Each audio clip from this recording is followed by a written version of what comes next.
Why should you host a STEM after school club?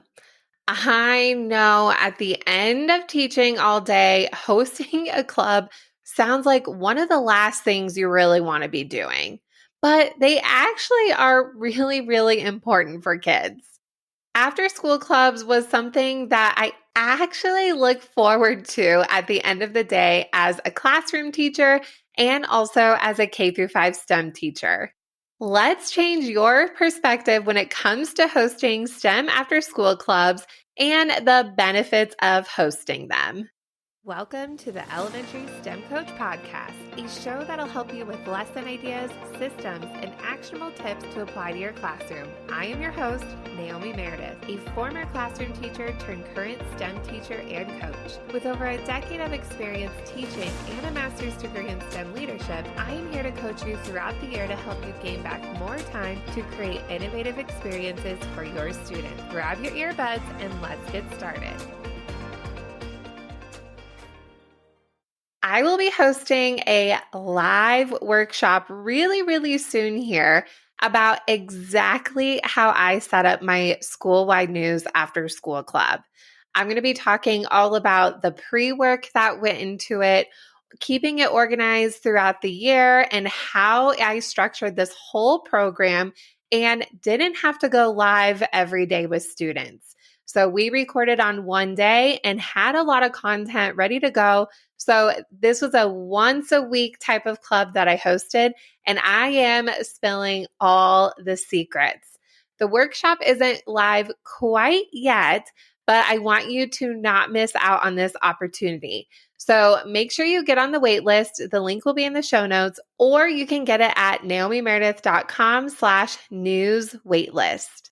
When I first started my teaching career, I was a second grade teacher, and I actually hosted an after school club that was all about science experiments, which is so funny because I later became a K through 5 STEM teacher 6 years later, which I had no idea about it at the time, but I must have had an inkling in my soul that this is something that I really loved.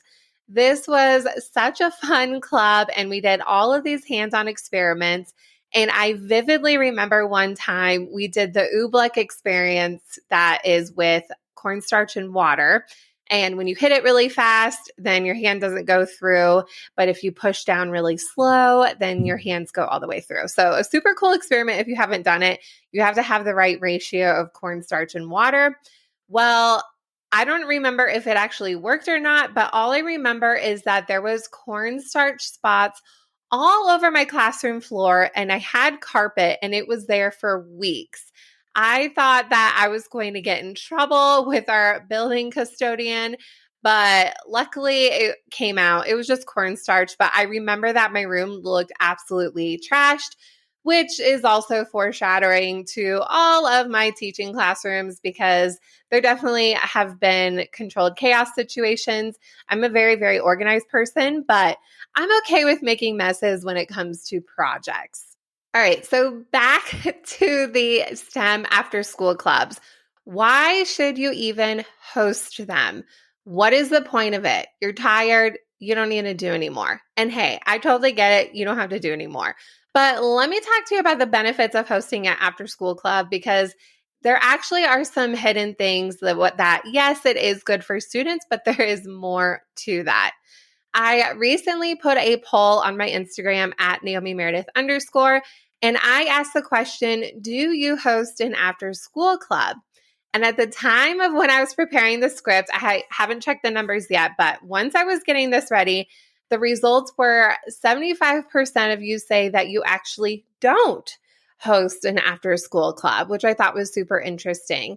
So let's talk through the benefits. These are definitely firsthand things that I have experienced hosting STEM after school clubs. And I know that you will see those same benefits when you get started with these in your STEM space. The first benefit of hosting a STEM after school club is that it builds community. When I first got started as a K through 5 STEM teacher, I was in a brand new to me school and brand new to me district. I didn't know any of the teachers or any of the students. So in my perspective, I actually thought that hosting a lot of after school clubs was a really great way for me to boost up that community engagement with the students. It's a lot different when you teach STEM as a specials class and you teach every student in the school, all 500 plus of them.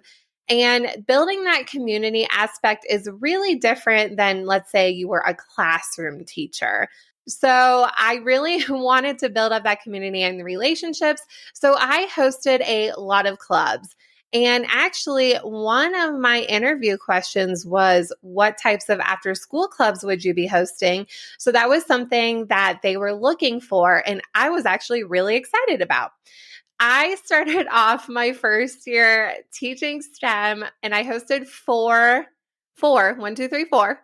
after school clubs. So 4 out of the 5 days I was hosting after school clubs. Wednesdays I could not because we had teacher meetings and everything. So Wednesdays were off the hook. But every other day I hosted a club. I don't recommend doing Fridays. Maybe do 3 days a week. It's actually not that bad. You're there, whatever. But don't do Fridays. I was not good. But other than that, the club was great. Just don't do a club on Fridays, okay? But it was just a really cool way to get to know the kids a lot quicker and really also knowing their names. I hosted a variety of different clubs so it could plug into different interests, more on the types of clubs in the next episode, and a variety of grade levels. This helped me actually get to know what different grade levels were capable of a lot quicker. Since I was a classroom teacher, I taught second grade for 2 years and third grade for 4 years. I had some idea of what all the grade levels could do, but not exactly. So hosting the after school clubs let me get to know them and those age ranges. And it was really fun meeting the kids in these low stakes situations where it's not necessarily their regular class. It's fun. There's still structure, but getting to know kids in this fun way. My teacher, Honey, who I interviewed in episode 94 when he was my fiance, now he's my husband, but we talk about this a lot when it comes to building relationships with kids. He coaches 3 sports. He's coaching year round. And he really loves that he gets to know the kids, especially the ones he has in class, in just a different way. And I totally feel the same way about clubs. Now, mine are super competitive. There are some competitive aspects to some of these clubs, but overall, it's just that relationship building. Likewise, being a new STEM teacher, the kids didn't know me either. So it helped the kids get to know me in this other aspect and build trust with me. And I talk about this a lot where when you are in a creative space, it's not always automatic for kids to want to be creative. They have to learn to trust you and trust the environment, that it's okay to make mistakes.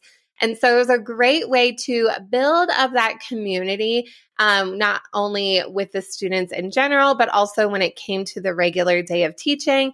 I knew the students pretty well. So some kids would be funny, like, hey, I'll see you after school. I'm like, oh yeah, you're in my robotics club. So it was just a really fun way to connect with kids. One of my favorite stories with this was when I started my school-wide news. I'm going to be talking more about my school-wide news over the next few episodes, but it's actually one of my most favorite clubs that I have ever hosted. And I've hosted a ton of different clubs, and they're all fun in their own way. So I started out my school-wide news, and one week a group of students were recording a segment, and they were filming the different artwork that was hung up in the hallways, and then they were talking about them. So the kids were working on that, and there's another student in the group who was in charge of the camera for this segment. And while they were finishing up, he decided he wanted to go and take segments and different video shots of the artwork in the hallway. And he actually put a tripod on an iPad cart so that the camera could be steady, but then it could move past the artwork and have a cool visual effect. So it was really cool to get to know this about the student. But then he was like, hey, I actually know how to put videos together. Could I put all the videos together for this segment? I'm all, sure. Just make sure it's ready by this day so I can play it on the news. So the student put together the video segment and they were so excited about it. And they actually did a really good job editing. And so I asked the student, hey, do you want to help me edit the news? Side note, I had the news pre-recorded. So none of our school-wide news was live. It was all pre-recorded. And at the time, I was the only person editing. So I was editing every single video. More on this. I got smart about this later. But as I got started, I was editing. I got really, really good at editing, but needed some help. So enlisted this student, and I come to find out I had no idea. This student actually struggled in literacy, but I had no clue. They were a rock star with me. So it was a really cool way to pull up the assets of this student. Likewise, another student, I noticed he was doing something on his computer. I'm like, what are you doing? And he's all, look, I edited the news. Well, he figured out the website I have the news posted on. I didn't have it out for the general public. He figured it out. It wasn't very hard to figure out. And he downloaded one of the news segments and then edited it with his own twist. And some things were actually not so nice. And so I noticed he was actually really good at editing. And so I told him, hey, how about I have you join my news crew and you and the other student can be my editing team and we can work on this together. So using his skills for good and not for evil, I have quotation marks there. But again, if I didn't have this after school club, I probably really wouldn't have thought about these situations. But it was a great way to rope these two students in who struggled in their own ways. And we built up a really, really great relationship. And then they were in fifth grade, so they moved on, but they kept coming back to visit me the following year. So we built a really great relationship. Same with the parents. So definitely having these clubs just brings out different sides and opportunities for students. That story leads into my second benefit of hosting a STEM after school club. And it provides an opportunity for students to develop new passions and on the side, find ones that they actually don't like. I recommend having a variety of clubs. Just as you are planning your STEM lessons, you don't want your whole year to be makerspace. Not all kids like that and vibe with that. But also, not all of them should be coding. Host a variety of clubs so there's multiple opportunities for students to explore. Also, I told you I hosted a lot of clubs when I got started. I still hosted a lot, but I didn't ever do the 4 days a week again. But with that, my students actually didn't know what STEM meant. Now, it's not their fault. They had a computer teacher and a computer lab. There are actually computers in the room that would be set up at all times, but they didn't know what STEM was. And so that was something that I was reiterating all the time, and also in my after school club. So using that vocabulary and also showing them through my teaching and also through the clubs what STEM actually can be. It's a whole variety of things. What was really cool about hosting these after school clubs throughout the years, whether they were the same or different, I always had these little STEM buddies, and these are my little friends who were obsessed about my class and then super obsessed about my clubs. They were the first ones to sign up. They tried to take everyone that they could. They were loving this type of learning. It was definitely for them. Oftentimes, those same kids weren't a big fan of PE, and we had a wonderful PE teacher. But there's just something about using their hands and being creative in this way that really spoke to them. And these after school clubs just brought another opportunity that they might not have had before. Likewise, with these clubs, it also helped kids discover what they weren't a fan of. And I don't expect kids to like everything that I teach. I had one student who signed up for my computer coding club, and she took it for a few weeks, and then she realized it really wasn't her thing. And she wrote me an email, which was super cute, wrote me an email and told me like she doesn't want to come anymore. It's just not really for her. And I responded back to her saying, hey, I'm so proud of you using your voice and telling me about what you're feeling about this. That is okay. You don't have to come. It's a club. That's the whole purpose of it. So it was a cool way for her to know, yeah, computer coding's not my thing, and that's okay. She gave it a shot. Also, hosting a club can be a cool way to promote STEM in a creative way. That first year, my club that was on Fridays, this is how it kept me motivated. I know I wanted to go home at the end of the day, but I hosted my club. I was very committed. And I actually hosted a girls only robotics club. And I recruited fourth and fifth graders to join my club. I had a process with the teachers who would be a good fit. And I had a small group of girls who were in my robotics club, and we actually did challenges with the Dash robot by Wonder Workshop. And we did the things from the Wonder League robotics competition.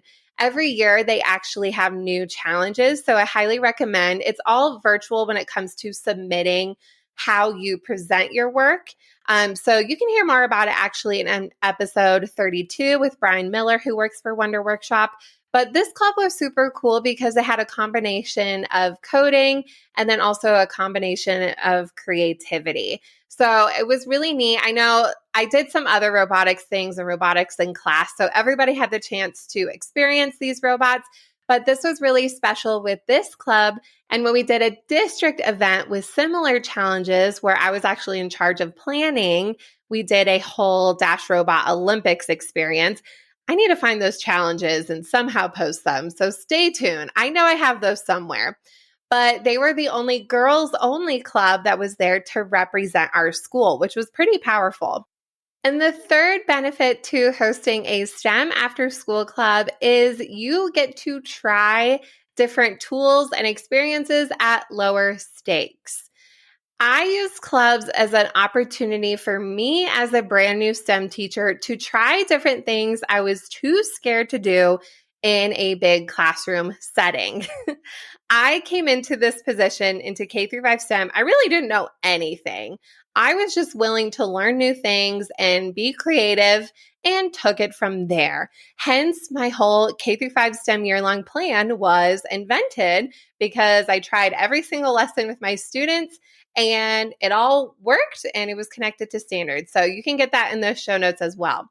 But there are lots of times when there were tools I was unsure about and how they would work. So I would test them out in an after school club to see how it would go. Because if it was something I didn't like, maybe it was the project we were doing, or even it was just the process of logging in, I could figure that out with after school club kids. They were still having a great experience. They had an hour with me, so it was fine. But that way I could figure out those things with a more chill environment. So when I was going to teach using that tool, I had a better understanding of how it worked. I did this a lot with WeVideo, which is a video editing tool that you use on the computer. It's actually all cloud-based. I love it. I actually love iMovie as well. But on my personal computer, I have a ton of videos and my videos are at super high quality, so it takes up a lot of room. So I love WeVideo because it's a very visual platform and it's all cloud-based. And students can actually collaborate on projects. I had never used the platform before until this position, but when I was editing my school news so often, and I knew this is a tool I wanted my students to use to edit, I used it with those two students to start, who was kind of like my side editing crew, but then also used it as well. So when it came to a video project that I ended up doing with my students the following years, I knew how to use the tool. Likewise, I did the same thing with a lot of different tools like the Dash robots. I had used those before, but even just the management of where we carry them, how to use them, all of those types of things. And even with the coding platform Scratch, a lot of that was just the process of logging in, how to save projects, some of the vocabulary. So in an after school club, it's a great way to test out those things. And if you don't have a whole class set of things, it's a great time to try it out in a club. You could do some center rotations and it will work out great.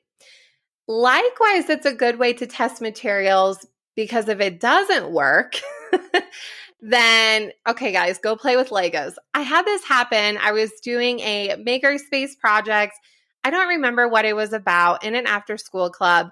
And I bought this felt, the fabric felt, and it was super cool. It was in these squares that were about the size of each of their hands, and then some fabric glue to go with it. Well, the fabric glue was too watery. It wouldn't stick. The felt was weird. You couldn't cut it unless you had fabric scissors, which I had one pair and they're super sharp. I wasn't going to let the kids touch them. So that's when we just threw everything away and pulled out the Lego bricks. And I knew I wasn't going to buy those things again. So things like that are a great way to test things out. So if you are scared to try different tools with students or you're unsure how they work, set up an after-school club, and this is a great opportunity to test them out, try your ideas, and then you can implement them in a bigger setting.